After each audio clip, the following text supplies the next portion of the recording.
wat is die rol van die samewerking met ander gereformeerde kerke oor die hele wêreld, soos wêreldwyd, en wat is die belangrikheid van hierdie bande?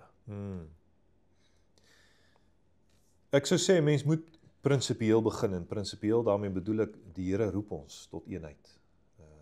Ons bely dit, die kerk is een. Nou as Christus deur sy bloed betaal het vir die eenheid van die kerk, dan moet ons ook een wees. Nou moet 'n mens onthou, die vrye gereformeerde kerk is 'n baie klein kerkverband, met min mannekrag. Ons probeer met baie min mannekrag, probeer ons ook die bande in die buiteland onderhou. Maar die kerkverband het op 'n stadium gesê, ons het nie genoeg krag om met elke Jan Rapp en sy maat bande te onderhou nie.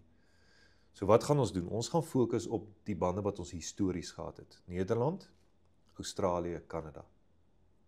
En dan fokus ons veral op Suid-Afrika en Afrika. Dis ons voel dis die taak wat die Here ons gee. Ja. As daar ander buitelandse bande is, dan gebruik ons daarvoor die voertuig van die ICRC, die International Conference of Reformed Wou Churches. dit nou net opbring. Ja.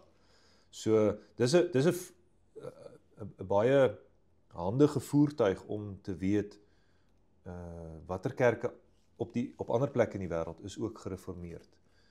Maar ons het eenvoudig nie die mannekrag om en die geld om wêreldwyd te gaan vlieg en kerke te gaan besoek nie. So dus ons doen dit op hierdie manier. So ons fokus is veral op die omgewing waarin die Here ons plaas.